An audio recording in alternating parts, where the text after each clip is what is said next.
हालात चल रहे हैं फिलहाल राणा संगा के ऊपर, महापुरुषों पर इस तरह की जो टिप्पणियां की जा रही है और आप एक धर्मों को जोड़ने की बात कर रहे हैं, इस तरह से कहाँ देख रहे हैं? प्रथमतः प्रियवर मैं एक बात कहूँगा। सर आप 800 गायें देख रहे हैं तो आपको बदबू नहीं आती उसमें से? फिर वही बात है, आपका क्वेश्चन जो है इस तरह से बदबू अगर आती तो शायद आज 800 गायें हैं, वहाँ 8 गायें भी ना होती। प्रतिक्रियाएं बड़ी बड़ी हो जाती हैं, यानी कुछ कहने वाला बेवकूफ़ और फिर हमारी प्रतिक्रियाएं इस प्रकार की हो जाएंगी। उन प्रतिक्रियाओं में भी इतना ज़्यादा हमारे पास में ना प्रभावी ढंग से चीज़ों को कहने की क्षमता होगी, बस ये है कि सीधा सीधा सामने वाले का विरोध करना। वास्तव में यदि हम अपने स्तर जाति नहीं हो सकती और धर्म से बड़ी कोई जाति नहीं हो सकती।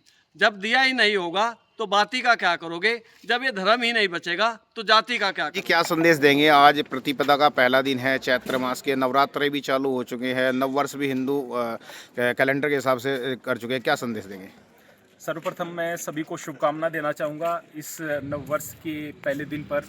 हम लोग आत्मनिरीक्षण करें, अपनी गलतियों को देखें, अपनी गलतियों से सीखें और इस चीज़ के लिए प्रयास में रहें कि नित्य प्रति हम अपने आप को बेहतर बनाते चले जाएं और अपनी संस्कृति में जो चीज़ें हम भुला चुके हैं उन चीज़ों को अच्छे तरीके से याद करके, अपने धर्म से जुड़ करके, अपनी संस्कृति से जुड़ करके मानवता का संदेश दें, देश प्रेम का संदेश दें, हमारे युवाओं में जागृति हो। हम लोग स्वास्थ्य की दिशा में काम करें, विद्या की दिशा में क्या काम करें, हम लोग जन कल्याण के लिए काम करें, जातिवाद को भुलाकर और हर प्रकार के विभेद को बुला करके इस राष्ट्र को मजबूत बनाने का प्रयास करें। इस प्रकार का संदेश मैं अपने देशवासियों को देना चाहूँगा और पुनः सभी को हृदय से साधुवाद देना चाहूँगा। जो लोग यहाँ पर आए हैं, हमारे प्रमुख जी आए हैं, ब्रिजवीर जी हैं और प्रधान जी हैं और जो भी लोग यहाँ पर आए हैं, जितने लोग भी आए जिन्होंने इस कार्यक्रम को सुंदर बनाया, जिनका नाम भी यहाँ पर मैं सभी का नहीं ले पाऊंगा, उनको मैं हृदय की गहराइयों से साधुवाद देता हूँ। हम लोग इसी प्रकार प्रयास करते रहें, आगे बढ़ते रहें, अपने बच्चों को नई नई शिक्षाएं दें। इस तरह का संदेश सबको देना चाहूँगा। सर आप देख रहे हैं जिस प्रकार के देश के अंदर अभी जो हालात चल रहे हैं फिलहाल राणा संगा के ऊपर, महापुरुषों पर इस तरह की जो टिप्पणियां की जा रही है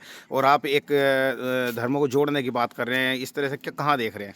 प्रथमतः प्रियवर मैं एक बात कहूंगा कि जहां पर अज्ञान होगा वहां पर इस तरह की चीजें होंगी। यदि प्रत्येक व्यक्ति प्रत्येक चीज को जानेगा तो किसी भी प्रकार के इस तरह के विवाद नहीं होंगे। हम लोग ना अपने इतिहास को पढ़ते हैं, ना हम लोग अपनी संस्कृति से जुड़े हुए हैं। फिर कोई भी व्यक्ति कुछ भी कह देता है और कोई भी व्यक्ति जब कुछ भी कह देगा सामने हमारी प्रतिक्रियाएं बड़ी बड़ी हो जाती हैं, यानी कुछ कहने वाला बेवकूफ और फिर हमारी प्रतिक्रियाएं इस प्रकार की हो जाएंगी। उन प्रतिक्रियाओं में भी इतना ज्यादा हमारे पास में ना प्रभावी ढंग से चीजों को कहने की क्षमता होगी, बस ये है कि सीधा सीधा सामने वाले का विरोध करना। वास्तव में यदि हम अपने स्तर को बहुत बेहतर बना लेंगे, अपने धर्म से जुड़ेंगे, संस्कृति को से जुड़ेंगे, अपने महापुरुषों को बहुत ज्यादा सम्मान देंगे, इतना सम्मान देंगे कि किसी की हिम्मत ही ना हो, किसी की औकात ही ना हो उनके खिलाफ कुछ बोलने की, तो डेफिनेटली हम लोग सही दिशा में होंगे। मैं फिर ये स्थिर से ये कहूंगा कि हम सब लोग जुड़ें और इस देश को मजबूत बनाने का काम करें। क्या संदेश देंगे? आज हिंदू नववर्ष चल चुका है, प्रतिपदा है, प्रथम नवरात्रा है, सभी ने व्रत रह करके नवरात्रे का जो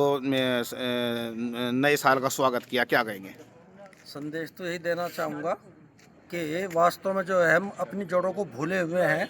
अभी मैं अपने संबोधन पहले थोड़ी देर पहले भी आपने सुना होगा कि 1 जनवरी को जो हमें एक परंपरा चली आ रही थी नववर्ष के रूप में मनाते हैं, वास्तव में जो है हम सब लोग हिंदू संस्कृति के मानने वाले लोग हैं, वैदिक धर्म को मानने वाले लोग हैं। ये आवश्यकता है कि हम अपनी जड़ों को पहचानें और जो वास्तव में नव संवत्सर जो चैत्र शुक्ल प्रतिपदा को हिंदू नववर्ष की शुरुआत है, इसको जो है हमारी युवा पीढ़ी खास तौर से समझे, क्योंकि जो 1 जनवरी को 1 जनवरी को जो मनाते चले आ रहे हैं, वास्तव में उस समय ना कोई मौसम अनुकूल होता है, ना कोई फसलें इस तरह की होती हैं, प्रतिकूल मौसम है, ऑक्सीजन का लेवल कम है। लेकिन आज चारों तरफ आप देख रहे हैं कितनी हरियाली है, कितने पेड़ पौधे इस समय जो है पूरा यौवन खिला हुआ है, कितने नए नए फल सभी वृक्षों पाए हुए। तो वास्तव में आवश्यकता है कि हम अपनी संस्कृति को पहचानें और जो एक लंबे समय से एक गुलामी की व्यवस्था की वजह से विमुख हो रखे थे कि उसकी तरफ अपनी द्वार लौटें और जो हिंदू नववर्ष प्रतिपदा चैत्र शुक्ल के रूप में है इसको स्वीकार करें और अच्छे से पूरे परिवार के साथ मिलकर के आयोजन का एक आनंद ले। यही मैं एक संदेश युवाओं को देना चाहूँगा। अच्छा सर, आप अगर देखे जाए नकुड़ क्षेत्र के अंदर सबसे बड़ी गौशाला और सबसे ज़्यादा गोवंश की आप सेवा कर रहे हैं, लेकिन यहीं पर कुछ सवाल आते हैं। जो पूर्व मुख्यमंत्री थे, वे कहते हैं गाय के गोबर में से बदबू आने लगी है, इस प्रकार के बयान आ रहे, क्या संदेश देंगे?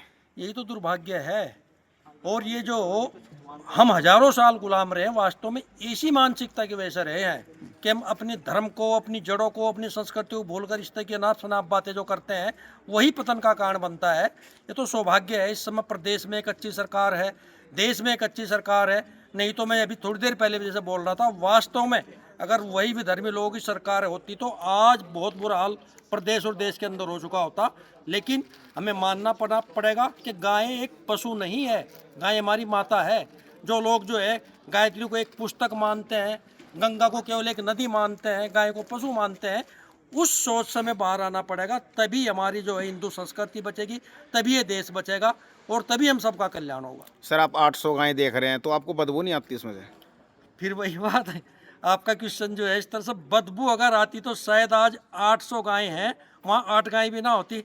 हमें तो जो लगता है कि बहुत बताया ना नहीं, मैंने। आपने अखिलेश के टाइम में भी वहाँ पर सेवा की है, उसके उनके समय में भी काफ़ी गायें रही हैं, तो क्या दोनों सरकारों में कुछ अंतर दिखाई दिया? आपको मेरा जवाब अटपटा लगेगा, लेकिन मैं बता दूं, जिस दिन से गौशाला की स्थापना हुई थी रणदेवा में, लगभग 2010 में, मेरे ख्याल संजीव भाई जी 2009 में 16 वर्ष हो चुके हैं।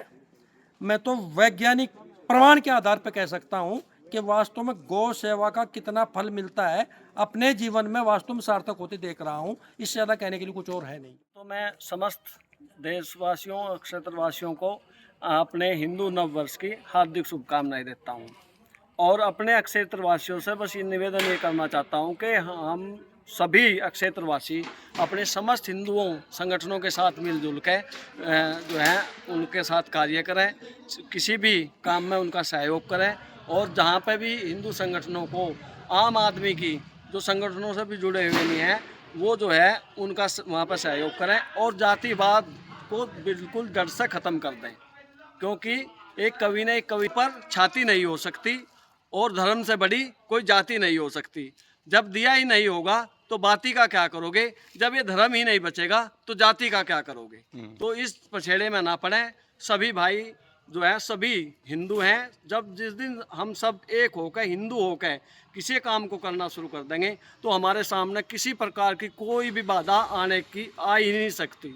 सनातन संस्कृति पे, अपनी वैदिक धर्म पे इतना हमें विश्वास है कि आप किसी प्रकार का कोई भी पराजय का सामना नहीं।